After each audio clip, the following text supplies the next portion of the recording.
Welcome, fellow true crime enthusiasts, to today's case file, Who Murdered Jimmy Gaul? Who is David William Adams?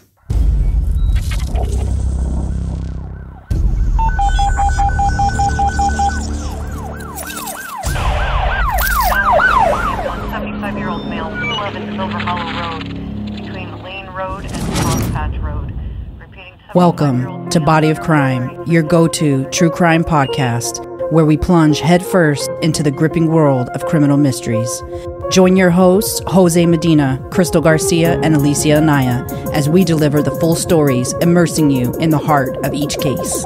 With spine-chilling cases, in-depth analysis, captivating interviews, and a comprehensive examination of the evidence, embark on a thrilling journey with us as we explore bone-chilling cases from around the globe. Whether you're a seasoned true crime enthusiast or a fresh face in the genre, we guarantee to keep you on the edge of your seat. So put on your detective hat, grab your notepad, and get ready to dive into the thrilling world of Body of Crime.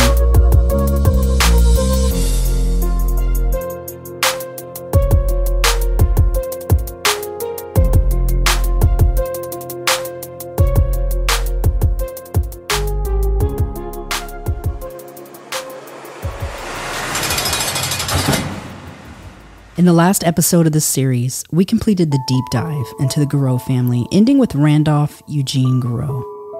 Randolph, who sometimes went by Randy and other times went by a shortened version of his middle name, Gene, had a penchant for finding trouble everywhere he went. It was a trait that Randy shared with his older brother, Bill Gaul. During last week's episode, we learned about Randy's brutal sexual assault of one of his very own neighbors, strangling the woman, and then, after finding her still breathing, stabbing her to death with no remorse in her own home, just a few doors down the street from where he lived with his family. Not even a month would pass before Randy attempted to sexually assault another woman, this one his next-door neighbor. What she had not known at the time was that she had not only prevented the sexual assault with her quick thinking, but she had avoided potentially being murdered, as Randy was not afraid to take a life to cover his evil deeds. It is unknown how many other lives he might have taken that have gone undiscovered throughout the years before he was finally stopped, but the frequency between these two incidents make us believe that they could not have been the only ones. Randy would spend the rest of his life in prison, but that would not subdue his evil streak, and his prison records were full of infractions and violations. Randy was a bad seed, and the prison system made it a habit of transferring him constantly, developing almost an annual pattern of transfers between different prisons as he languished behind bars. Incapable of taking any real responsibility for his crimes and the devastation that he left behind, Randy used personal ads in the paper to lure women with cries of unjust imprisonment and wrongful conviction. This allowed the rekindling of an old flame, a younger girl who purported Randy to be her first love, but that flame smoldered, and the reconnection dropped like a poor AT&T phone call. Randy would perish in prison alone after years of sickness and poor health. The question that we continue to wrestle with today is, were either of the Gaul boys responsible for the murder of young Jimmy Gaul? This question has kept us digging further into the Gauls, traveling through a myriad of rabbit holes and finding different threads of suspicion, and what we've found is either a chilling coincidence or a terribly frightening revelation. Today's question is, who was David William Adams? And what is his connection to young Jimmy Gaul? On May 3rd, 1968, the day began like any other day in the life of an 8-year-old Clark Elementary School third grader named David William Adams. On this particular day in Issaquah, Washington, David had gone to school dressed to impress in a green and brown plaid shirt, jeans, and high-top shoes. At the end of the day, as he rode the school bus home, he was excited about hanging out with his friends. The temperature would have been slightly chilly, around 68 degrees with an overcast sky, but it wasn't raining, and David planned to play until it was time for dinner. David knew that he had to be home by 5 p.m., but he called his mom to beg for more time with his friend. However, David's mother could not be swayed, and she told him to be home by 5 o'clock. The Adams had only been living in the neighborhood of Issaquah near the Tiger Mountain for about 2 weeks, having relocated from Bellevue, Washington State in the Issaquah Alps region. In the late 1960s, this area was primarily known for its natural features and outdoor recreational activities. It was a patchwork of private and public lands, but they were experiencing significant clear-cutting as Boeing brought new residents into the surrounding communities of Seattle. Many Washingtonians, or toners as they refer to themselves, enjoyed the mountain activities like hiking, mountaineering, and trail exploration. Tiger Mountain had a history of coal mining in the early 20th century. However, by the late 1960s, mining activities had ceased, and the primary focus of the mountain shifted more towards outdoor recreation and conservation efforts. Tiger Mountain's natural beauty and the accessibility made it a popular destination for outdoor enthusiasts seeking to explore the Issaquah Alps. David likened himself a hiker and took the most adventurous route home, a shortcut, much like a hiking trail.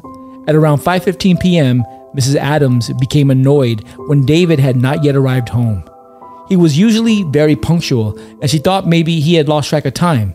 So she phoned David's friend's home, but was surprised that David wasn't there, and he had not yet made it home. David was about 4 feet tall, and he weighed a mere 50 to 60 pounds. He was slender, with pale skin, dark brown hair, and blue eyes, with 2 crooked front teeth that promised braces in his future. He had a dimple in his left cheek, which was visible when he smiled. David was reported missing, and a search was conducted by more than 1,000 volunteers that included law enforcement, bloodhounds, members of the community, and even military aircraft equipped with heat signature detection equipment. They combed the neighborhood and the Tiger Mountain area, but David was nowhere to be found. Search dogs stopped in front of a neighbor's residence, which caused investigators to quickly identify a person of interest at that residence. There was a theory that David could have fallen into a coal shaft. Another theory was that David had been attacked by a bear or a cougar. There was even a far-fetched theory that he had maybe traveled to Oklahoma on his own in search of his father, Captain William Adams, who was attending training at Tinker Air Force Base. Days turned to weeks, weeks to months, and months turned to years, and then decades would pass with no sign of little David. In the heart of Salt Lake City, amidst the towering spires of the Church of Latter-day Saints, Logan Temple, 25-year-old William Donald Adams married Anne Lorraine Gwynn in a beautiful ceremony surrounded by friends and family members. William, fresh from Birmingham Young University with a degree in physics, had found his soulmate, and the couple didn't waste any time starting a family. The Adams first settled in California, prior to moving to Bellevue, Washington, where, ironically, their home address was within 6.5 miles of where the Garreaus resided in Bellevue in 1968. Although William began his aerospace career in the world of physics at Douglas Aircraft in California, he would eventually take a role with Boeing in Seattle. This would be the same Boeing, and at the same time that Randy and Bill's parents would both be employed at the same Boeing facility. The Adams family blossomed rapidly with the birth of their sons, Stephen and David, and with the turn of each year, their family continued to grow, soon welcoming Jill, Kevin, Paul, and finally Brooke. With the new role at Boeing, William made a move to relocate his family to Issaquah at the foothills of the Tiger Mountains in a new subdivision very similar to Citrus Heights, California, where the Garreaus had lived only 4 years prior. David's disappearance on May 3, 1968, came as a shocking blow to the Adams family, destroying their trust in the community and thrusting them into a dark state of confusion, sadness, and misery.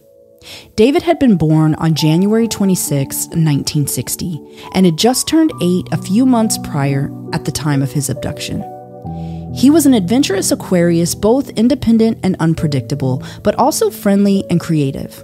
Ironically, David's father was a scoutmaster, another passion that the Garreaus shared beyond their childhood and into their adult lives. If you recall, Bill would eventually become a scoutmaster a couple years later under an assumed name in California, after the family relocated from Bellevue, Washington to California. David's disappearance cast a pall over their family's lives, leaving unanswered questions and aching hearts, and for years, they clung to hope that they would learn what had happened to David. But as time moved forward, the family came to terms with the bitter truth and the fact that they might never learn what happened to little David. As the parallels of these three families' lives unfold, the Gauls, the Garreaus, and the Adams, it's impossible not to recognize the eerie coincidences and alignments between them. Like young Jimmy, little David was in elementary school and disappeared in the middle of a normal day. Jimmy disappeared on May 2nd, David on May 3rd. The Garreaus appear to be a common denominator in both scenarios, with their proximity to both Jimmy, who they lived next door to, and David, who they lived very close to. Jimmy's father was employed by Aerojet, whom the Garreaus' father and elder stepsister also worked for. And then they were employed by Boeing, who David's father also worked for. David's father was a scoutmaster. The Garreaus were heavily invested into the Boy Scouts, as was their own father. The Garreaus' future behavior show a pattern of sexual dysfunction, predatory behavior, and a lack of morals that would see them both in prison for long stretches of their lives, with Randy eventually dying while still incarcerated.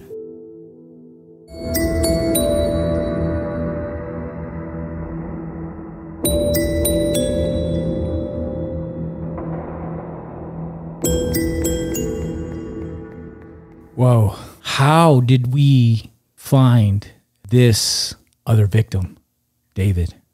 So being that we know that the Garreaus tended to get in trouble with every move, there seemed to be something that would kind of lead to their moves. We decided to look specifically in Washington because that was the next place that they went after, California. And then, of course, they returned to California to a different area. And in doing so, we were looking at missing persons, specifically closer to Jimmy's age. And Karen actually stumbled upon David.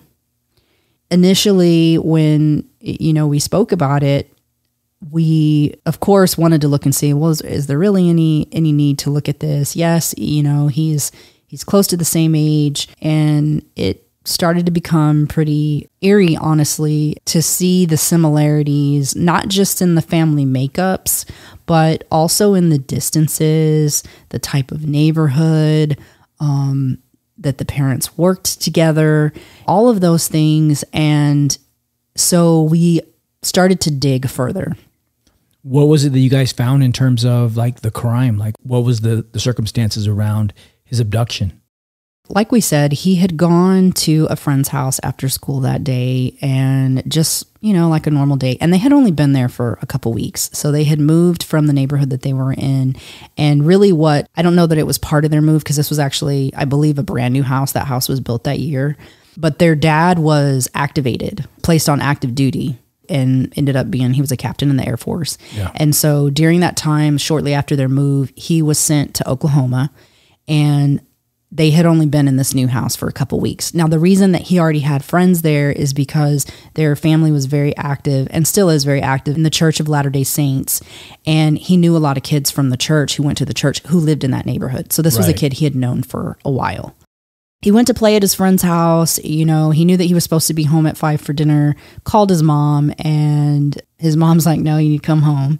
And he didn't live that far away from his friend's house, but he decided to take a shortcut, which wouldn't have been much of a shortcut, between the two houses, but he took a shortcut, and nobody was outside physically observing him walk home. And so at the point he left his friend's house, nobody saw him in between then and then, of course, him going missing. What comes out a little bit later is, somebody had made a comment that they had a witness that had made a statement that near this trail where they thought he had taken to, I guess, go home, that they had seen somebody that looked like they could have been, in their teens.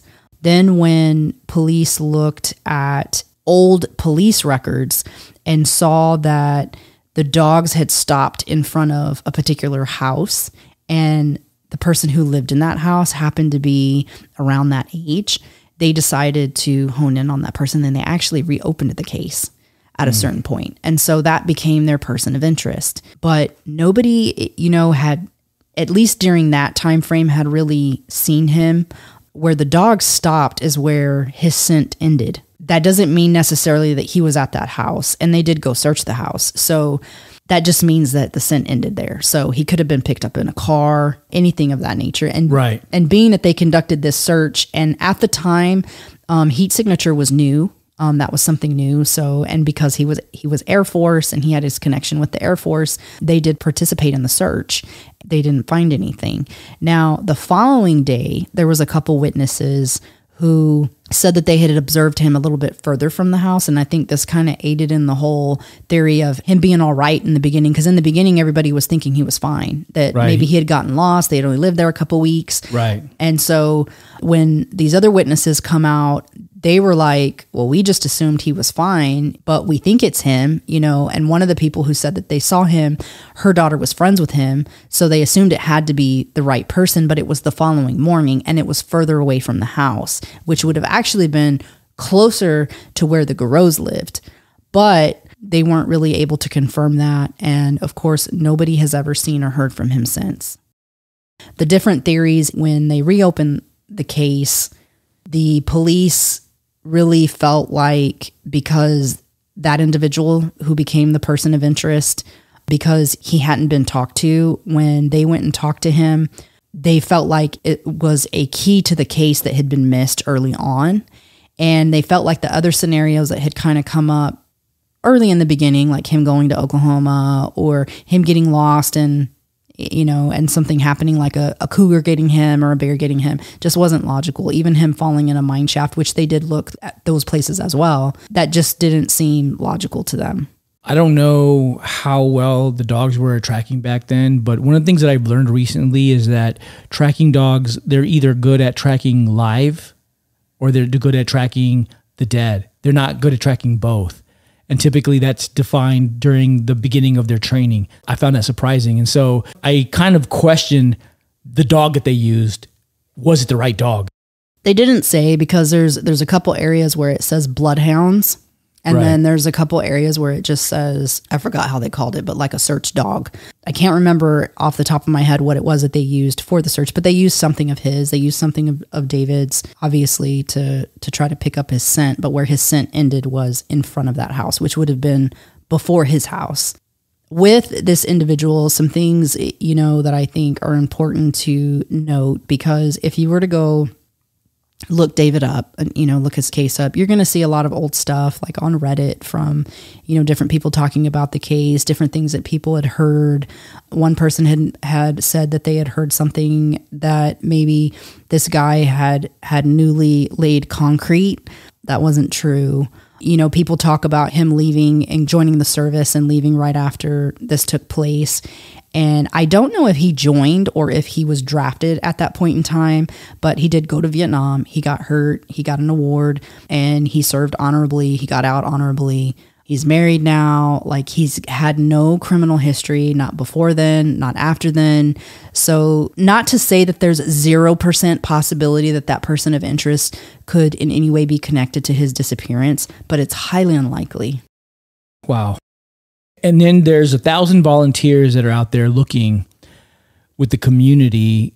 It really brings me back to Citrus Heights and the search for Jimmy and the parallels between what that must have been like searching for this boy who was out there by himself, you know, everybody thinking they're going to find him okay. And the similarities between, did he just wander off? Did he just get lost? Did he go to the carnival by himself? Like, those are the questions that were probably being asked when everyone's looking for him out there. And it's just eerie. Yeah. The similarities.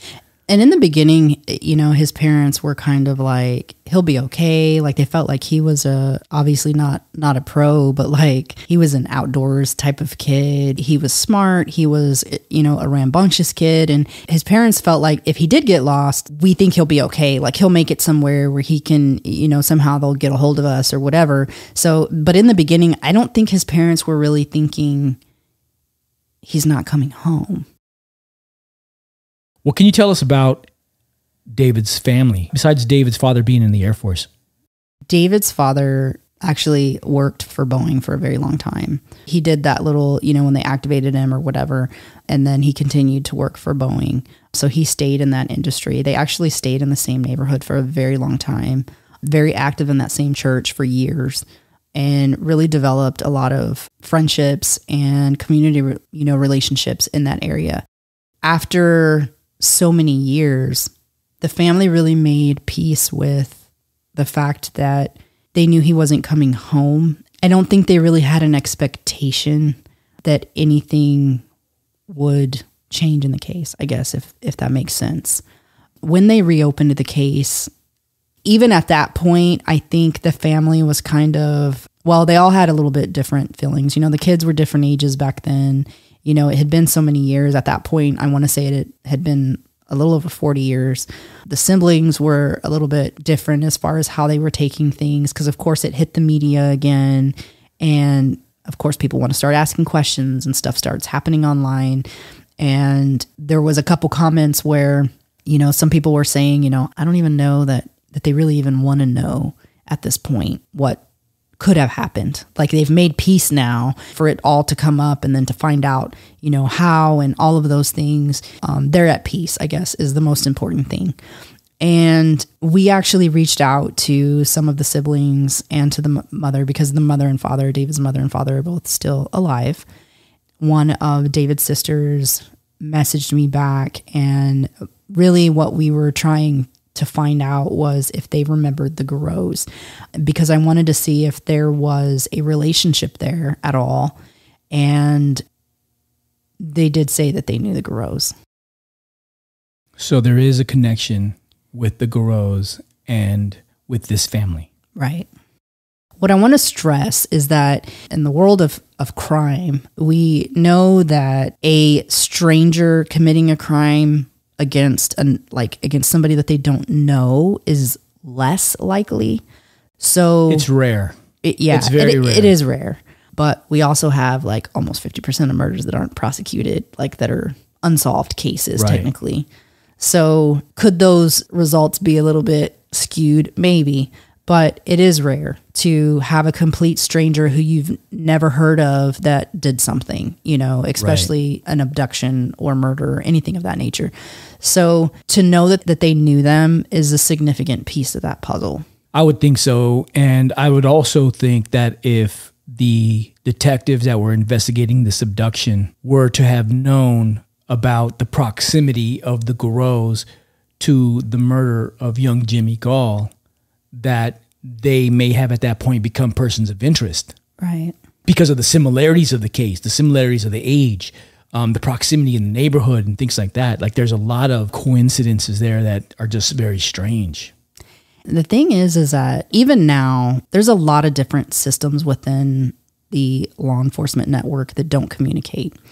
And especially back then, state to state, you didn't have any connection at all. Even now, it's in order for you to find particular kinds of cases, they have to be entered into a particular system in most cases. So I won't get real heavy into that, but a lot of those systems don't communicate. So it wouldn't have been easy for a detective in Washington to even have on their radar that there was a similar case or something that maybe should have keyed them into looking at. They wouldn't have even known. They would have had no idea.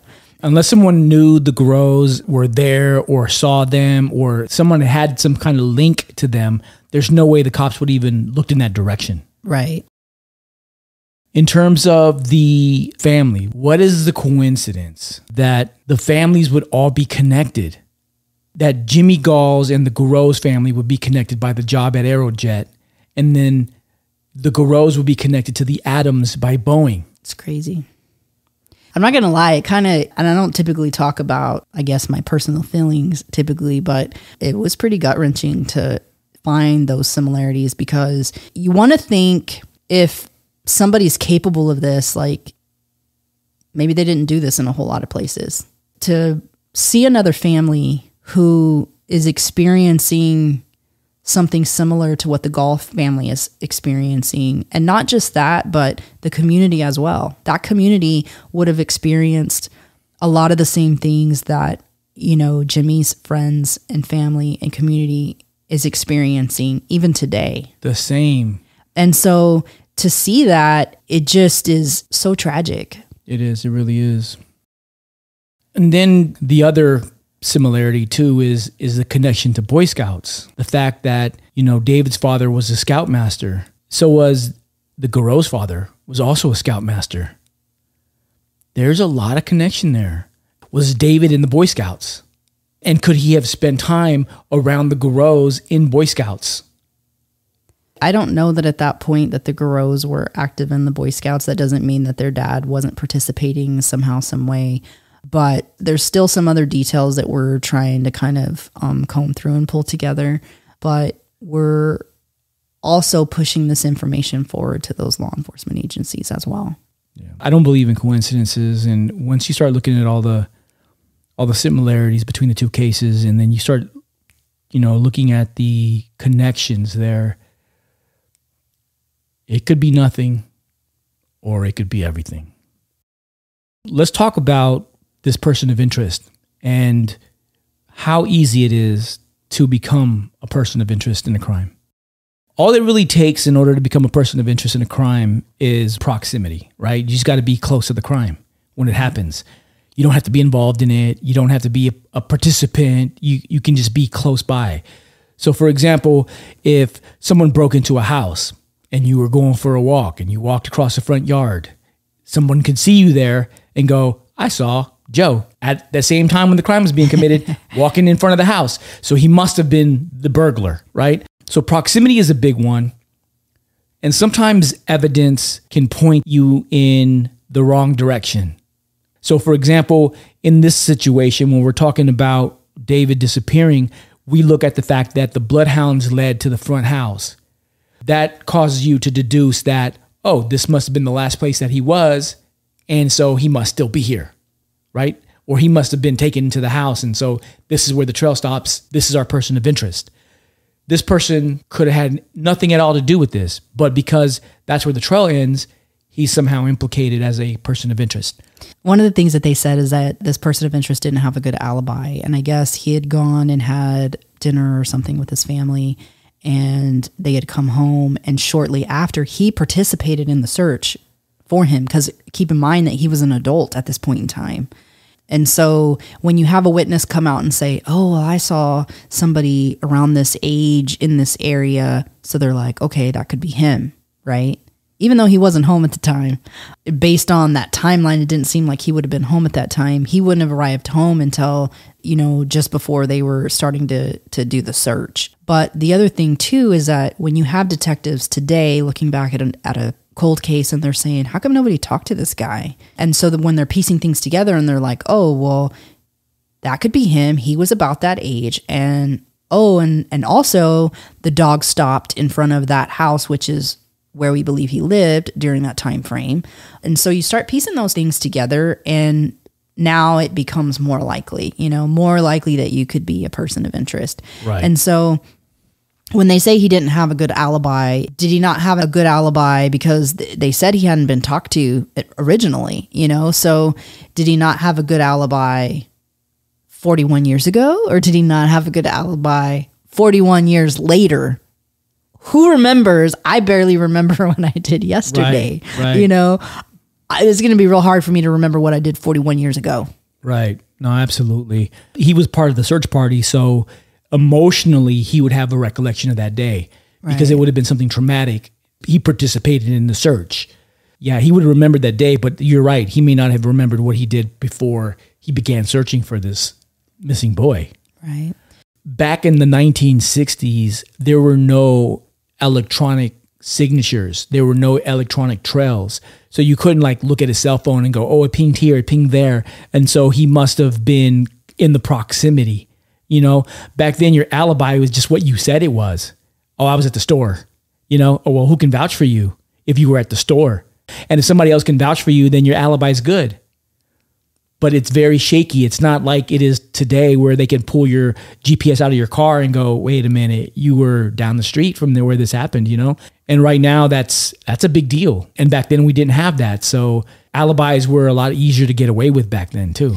Some of the things, so even in like Jimmy's case with Vandegrift, who found the body, one of the things that they used to solidify his alibi was receipts from places he went to. So like when he got gas and, who did you talk to while you were there?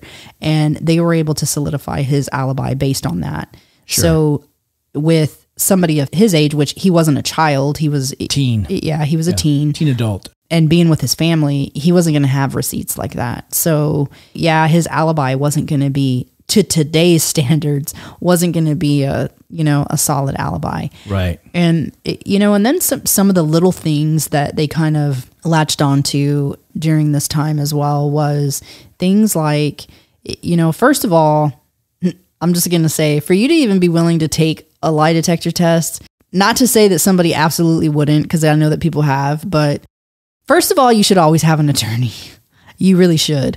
And any half-decent attorney is going to tell you not to take a lie detector test. One, it's not admissible in court. And yes, it can cause people to say, oh, well, we definitely need to dig into you further if you fail a lie detector test.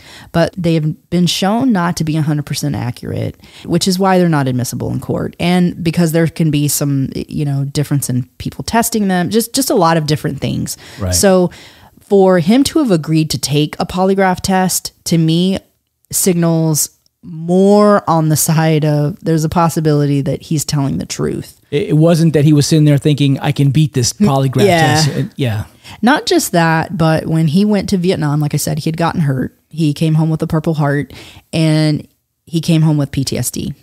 He has no record. He's been married for a while. There's a lot of different reasons why that test could have happened that doesn't have anything to do with his guilt. And then there was a couple things said about that. One of the things that they used in reopening the case was that maybe he had been talking to people. And so one of the things that they did was they pulled his cell phone records and they got a search warrant and started going through his phone. This is 40 years later.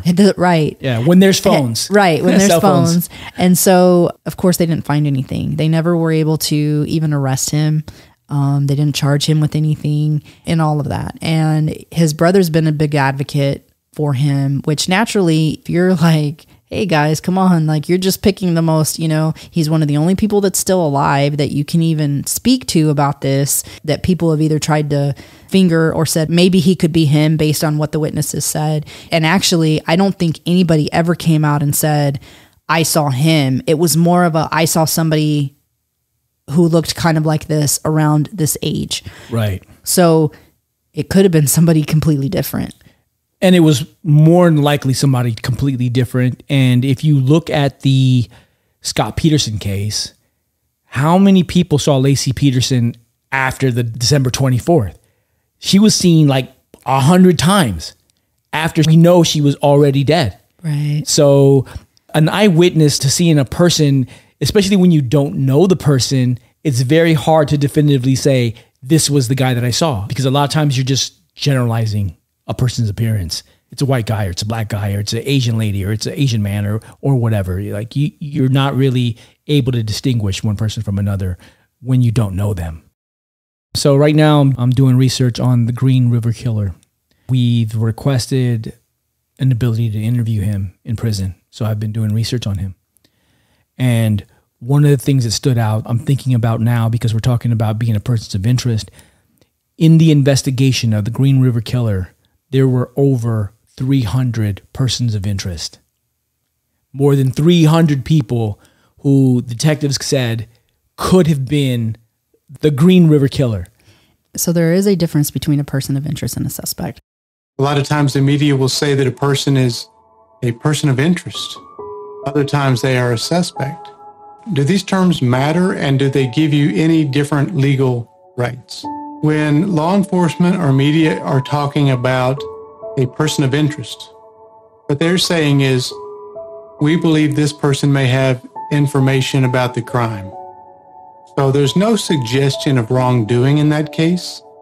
If there was a robbery that happened at a gas station and a witness was at the pump next to it, and maybe they didn't stick around to make a statement, the police may label that person a person of interest.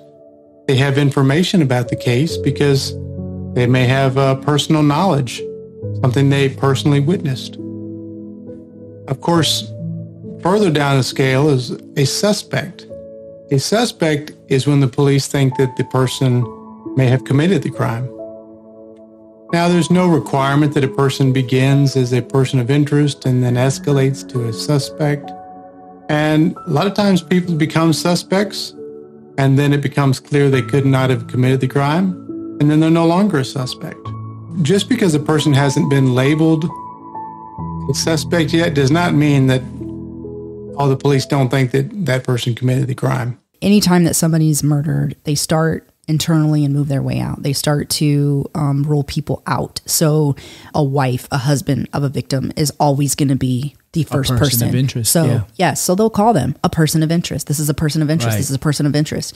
That occurs until they can officially label somebody a suspect based Right. on there being some type of receipts, so to speak, that link that person. They were near the vicinity within a certain time. You know, we found something in their house that was matched something from the crime scene. Things like that. As they start tying those things together, then they label you a suspect. Right. So they're different. So I just want people to understand that, because when you hear somebody talk about a person of interest, it is not the same thing as a suspect.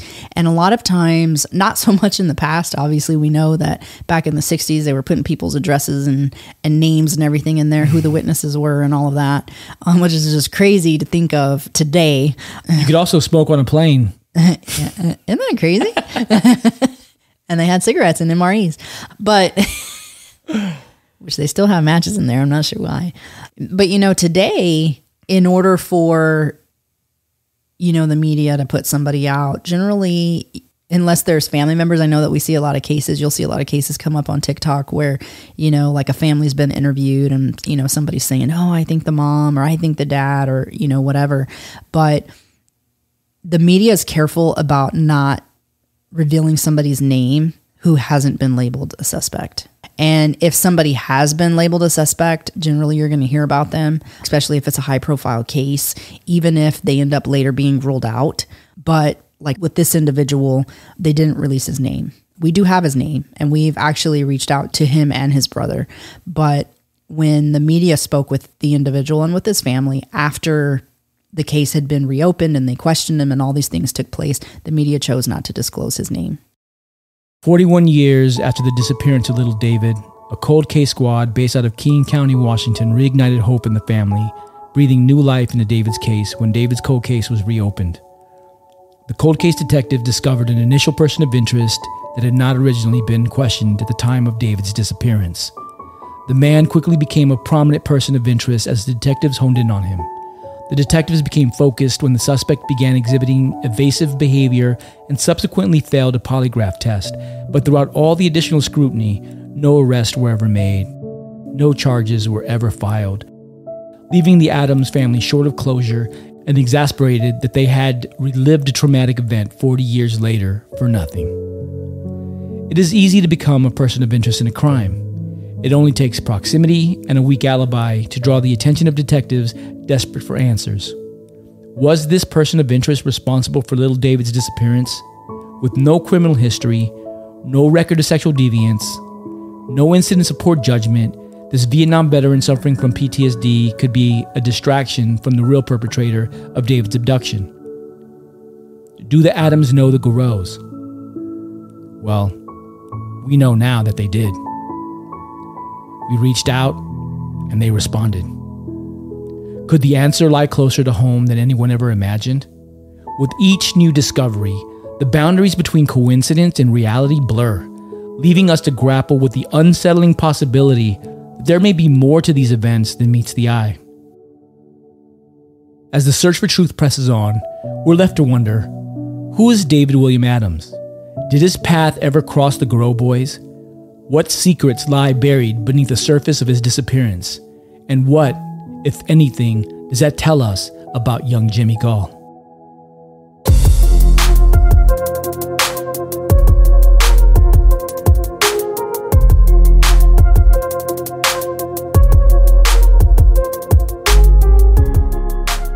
And that's a wrap on today's investigation, fellow detectives. If you found this episode both enlightening and captivating, then please subscribe to our podcast show and our Patreon.